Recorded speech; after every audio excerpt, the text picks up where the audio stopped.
سامعین کرام، خواتین امت اسلامیہ، عزیز بچوں، نوجوان دوستوں، السلام علیکم ورحمۃ اللہ وبرکاتہ۔ الحمد للہ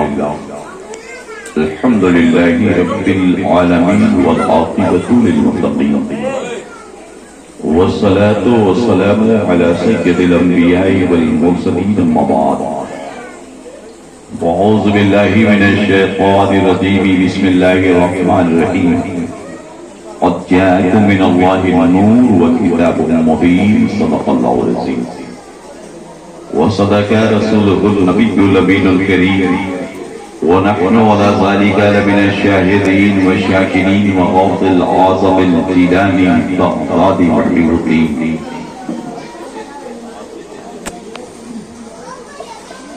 غوث اعظم بمن بشر سما مدد، قبلہ دین مدد، کعبہ مدد، سرورہ شاہ کریمہ دستگیر اشرفہ، حرمت روح پیمبر کی نظر رسول ماں، قادری یمنا رہے یا غوث اعظمی زنم، دمزہ شیخ احمد رضا خان قطب عالمی زنم، نثار تیری چہل پہل پر ہزاروں عیدیں ربیع الاول، سوائے ابلیس کے جماعت سے تو خوشیاں منا رہے ہیں کہ اہل سنت والجماعت کے لوگوں کا یہ نصیبہ ہے اس ساری دنیا میں مصطفیٰ جان رحمت کے شہدائی نبی کے آمد مسعود کے موقع پر عظیم و شان پیمانے پر پوری کائنات میں ہر جگہ پہ جہاں نبی کے عاشق ہیں، نبی کی محفل میلاد مناتے ہوئے نظر آتے ہیں، زبانیں الگ الگ ہیں، ملک الگ الگ ہیں، لیکن طریقے سارے لوگوں کے ایک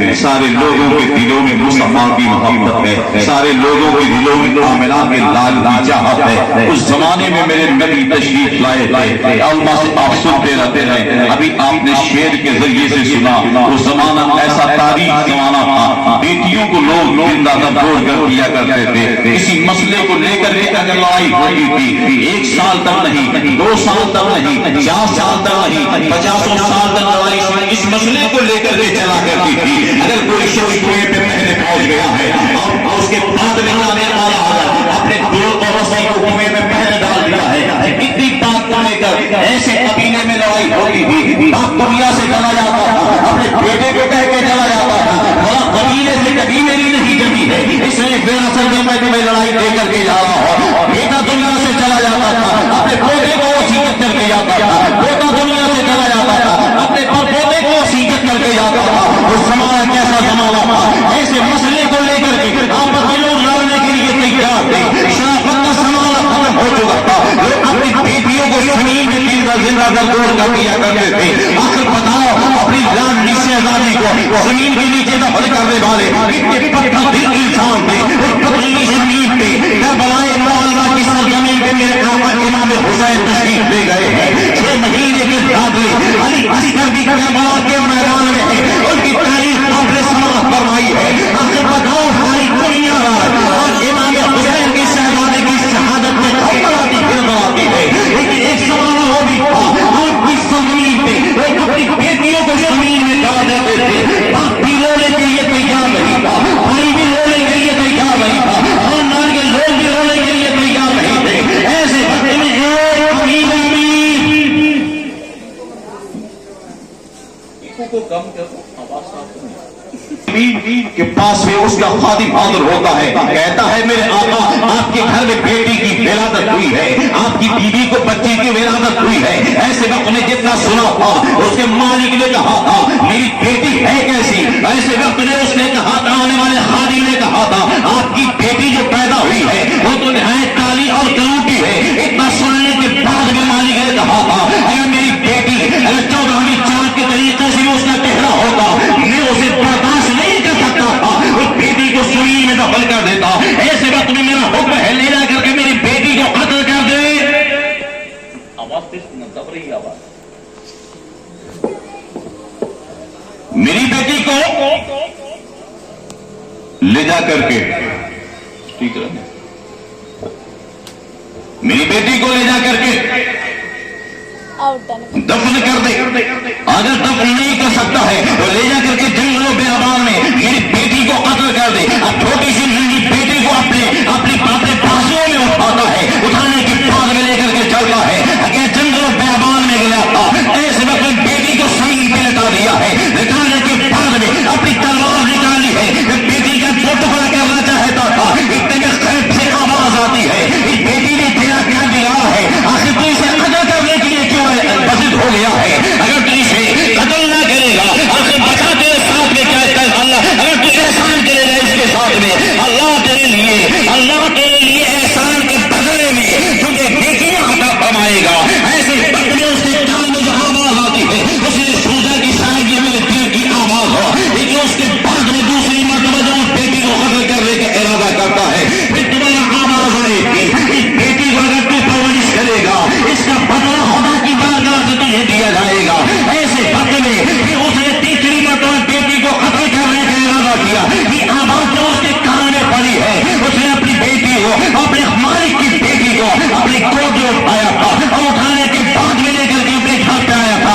اگر اپنے مالک کے گھر لے جائیں گے یہ بیٹی قتل کر دی جائے گی. اپنے مالک کے گھر لے جائیں گے یہ بیٹی دنیا میں زندہ درگور کر دی جائے گی. اس زمین کو بھی میں نے دیکھا. ایک صاحب 2011 میں جب حج پہ جانے کا اتفاق ہوا, ایک شخص نے مجھے وہ زمین دکھائی, کہا یہ زمین ہے جہاں پہ لوگ لا کر کے اپنی بیٹیوں کو زندہ ہی دفن کرتے تھے. کہا یہی زمین ہے. تو لے کر کے آ گیا, بچی کی پرورش کی. اب بچی جو پڑھی ہوئی وہ پڑھنے کے لائق ہوئی, اس نے پڑھا, اور پڑھنے کے بعد میں جو شعور کی منزل میں آئی, اس کا نام صوبہ ہے. اب ایسے وقت میں وہ علم کی بنیاد پہ وہ کاہن ہو گئی. اور کاہن کا مطلب یہ ہے کہ ہاتھ دیکھ کر کے لکیروں کو دیکھ کر کے فیصلہ کیا کرتی تھی, آخر تمہاری قسمت میں کیا لکھا ہوا ہے, اور دیکھنے کے بعد میں بتا دیا کرتی تھی. آخر ایسے وقت میں میرے مصطفیٰ سرور عالم صلی اللہ تعالی وسلم کی والدہ طیبہ حضرت آمنہ ہے, جن کی ولادت مدینہ طیبہ میں ہوئی ہے. ان کے والد حضرت عبداللہ کی ولادت مکہ المکرمہ میں ہوئی ہے. آخر بتاؤ خدا نے کیسے ملایا ہے. ان کی ماں کی ولادت مدینہ میں ہے, ان کے باپ کی ولادت مکے میں ہے. لیکن آخر بتاؤ نبی کی ماں فاطمہ ہے, نبی کی ماں حضرت آمنہ طیبہ طاہرہ ہے, ان کے والد گرامی حضرت عبداللہ ہے. یہ بھی بے مثال ہے. ان کی ماں حضرت آمنہ بھی بے مثال.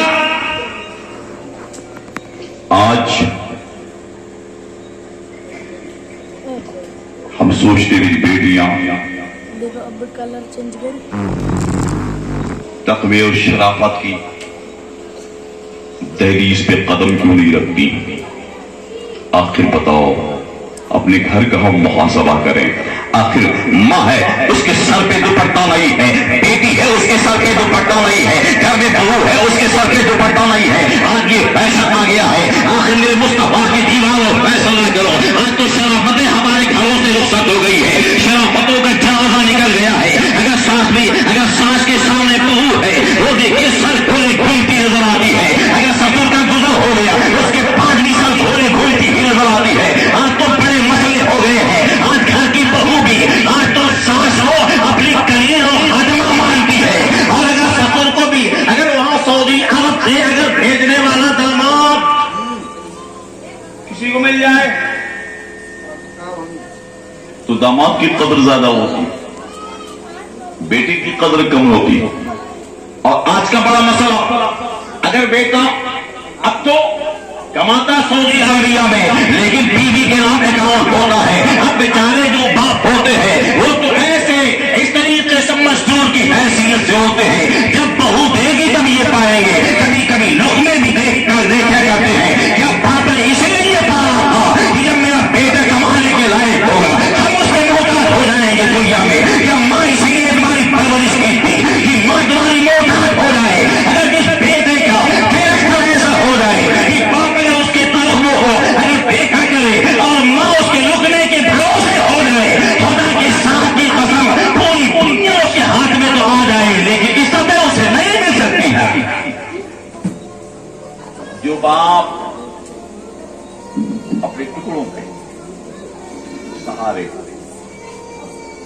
صحیح تو کرنا بیٹا، مائک تو تھوڑا صحیح کرنا. ہر چیز میں ماسٹر ہوتے ہیں. اگر ہر آدمی اگر امام ہو جائے اماموں کی قدر ہی ختم ہو جائے گی. ہر آدمی پیر ہو جائے تو مرید کون ہوگا؟ اگر سبھی چلانے لگیں گے تو آخر بتاؤ کہ چلانے والوں کی اہمیت کیا رہ جائے گی؟ اس لیے اس میں اتنے مستری ہیں، گاؤں کے جتنے لونڈے ہیں سب اس کے آپریٹر ہیں. میں نے یہی بات کہی تھی اس وقت میں بھی. لیکن بتاؤ کہ 50,000 روپے کا 2 لاکھ روپے کا آپ نے سامان تو رکھ دیا، لیکن کم سے کم اس میں ٹائم بھی تو دینا چاہیے.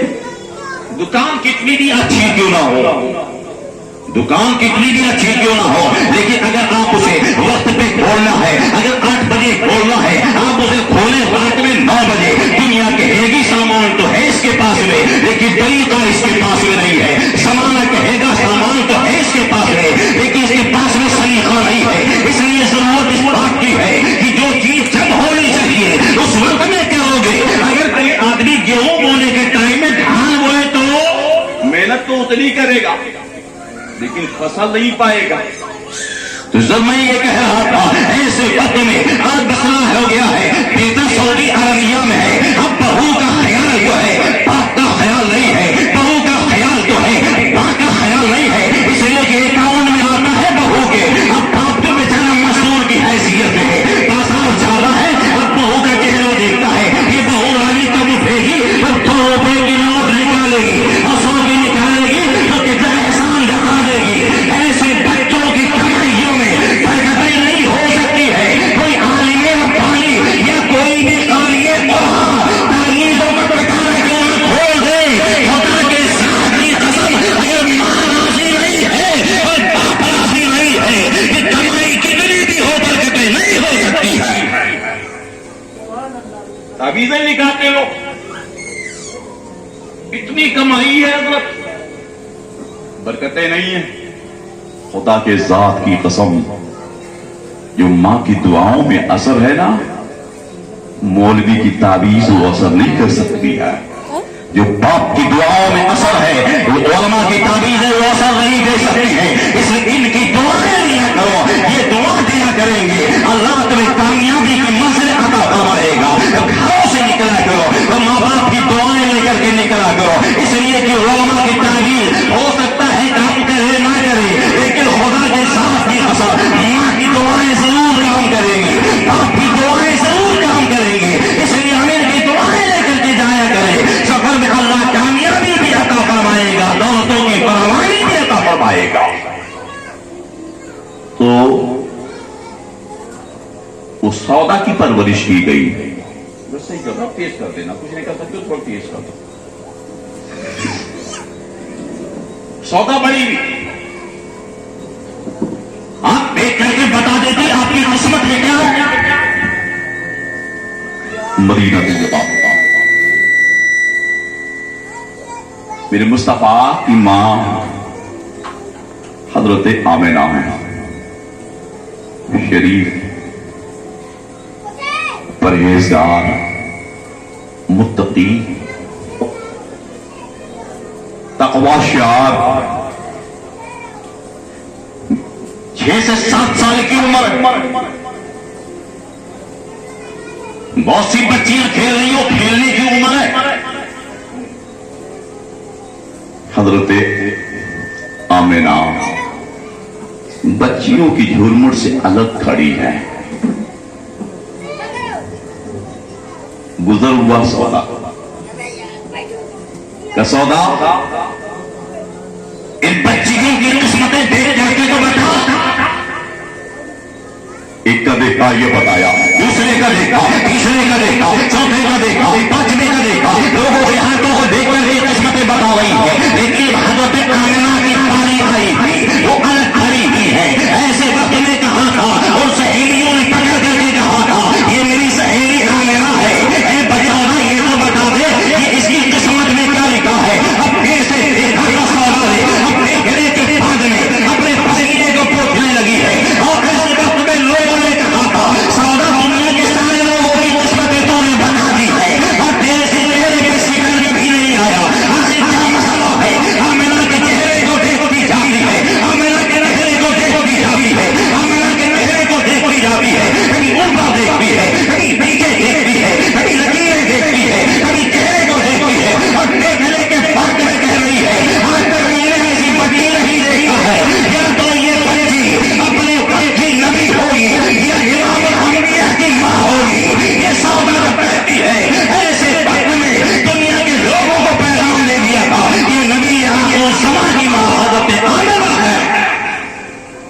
جو مدینہ طیبہ میں پیدا ہوئی ہیں، میرے مصطفیٰ کہ والد گرامی حضرت عبداللہ آیا، حضرت عبداللہ رضی اللہ تعالیٰ عنہ، حضرت عبداللہ کی جب ولادت ہوئی، جو میرے نبی کے والد ہیں، حضرت آمنہ میرے نبی کی ماں ہے، حضرت عبداللہ میرے نبی کے والد گرامی۔ بہت پہلے میں چھوٹا تھا، ایک کتاب نکلتی تھی تاہا ڈائجسٹ کے نام سے، اردو میں وہ نکلتی تھی ہدا کے نام سے، اور ہندی میں نکلتی تھی اسی کی کاپی تاہا کے نام سے۔ اس میں ایک سوال آیا تھا کہ جب میرے مصطفیٰ کی ولادت ہوئی تو میرے نبی کے والد گرامی مکہ المکرمہ میں تھے یا سفر میں؟ میرے نبی کے والد گرامی نہ مکہ المکرمہ میں تھے نہ سفر میں تھے، بلکہ وصال فرما چکے تھے۔ تو حضرت عبداللہ کی جو ولادت ہوئی یہودیوں نے جان لیا کہ وہ نبی آخر الزمان اس کی صلب میں تشریف لانے والے حضرت عبداللہ کی آمد ہو چکی ہے۔ یہودیوں نے جان لیا، اپنی کتابوں میں انہوں نے پڑھا تھا کہ آنے والا عبداللہ ہوگا جو امام الانبیاء کا والد گرامی ہوگا۔ اب یہودیوں کو تکلیف ہوئی اس لیے کہ اب یہاں سے اسرائیلیوں سے اب یہ نبوت کا مسئلہ اب یہ ابراہیمی میں چلا جائے گا۔ اب ایسے وقت میں انہیں اب مسئلہ ہوا کہ نبی اگر پیدا ہو اسرائیلیوں میں پیدا ہو۔ اب اسرائیلیوں نے کہا تھا ایسا ہم کریں گے کہ جب عبداللہ رہیں گے اور جب عبداللہ نہ رہیں گے تو محمد رسول اللہ رہیں گے کیسے؟ یہودیوں نے چل چلی، کیا کرو گے کیسے؟ کہ ایک شخص کو تیار کیا یہودیوں میں سے، کیا ایسا کرو تمہیں مال و ثروت دیا جائے گا، دولتیں دی جائیں گی، چلے جاؤ دو پہاڑیوں کے بیچ میں ایک شہر ہے مکہ المکرمہ، وہی ہے کعبۃ اللہ، وہی پہ عبد المطلب کے بیٹے کا نام ہے عبداللہ، جس کی ولادت ہوئی ہے، ابھی وہ بچہ ہے، تمہیں مال و دولت دیا جا رہا، جا کر کے اس بچے کو تم شہید کر دو، اس کا سر لے کر کے آؤ گے، تمہیں دولتیں دی جائیں گی، تمہیں مال و ثروت سے نوازا جائے گا۔ ایسے کا تمہیں تلوار لے کر کے ہم وہ چلا ہے، چلتے ہوئے آیا ہے اور آگے آیا ہے اور آگے آیا ہے، وہ خانہ کعبہ کے شہر میں پہنچا تھا، دیکھا ہے کہ چند بچے ہیں وہ کھڑے ہوئے ہیں، کسی کا آپس میں باتوں میں مشغول ہے، لیکن دیکھا ایک شہزادہ ہے وہ بچوں سے دور کھڑا ہوا ہے، حسین چہرے والا ہے، شریف ہے، متقی ہے، تقویٰ شعار ہے۔ ایسے وقت میں آنے والے نے کہا تھا اس شریف شہزادے سے پوچھیں گے یہ ضرور ہمیں پتہ بتا دے گا۔ قریب آیا کہ شہزادے میرا ایک کام کر سکتے ہو کیا؟ کہا آپ کا ہے کیا کام؟ اسے نہیں معلوم تھا یہ حضرت عبداللہ ہے جن کا سر لینے کے لیے میں آیا ہوں۔ حضرت عبداللہ سے وہ پوچھ رہا کہ مجھے عبداللہ کا پتہ بتا دو۔ حضرت عبداللہ نے فرمایا تھا عبداللہ کا پتہ پوچھ کیوں رہے ہو؟ کہا بچے تم مجھے شریف دکھے، متقی دکھے، پرہیزگار دکھے، اس لیے میں نے تم سے پوچھا، آپ تو نورانی چہرے والے ہو اس لیے میں نے پتہ پوچھا ہے۔ ایک راز کی بات ہے، حضرت عبداللہ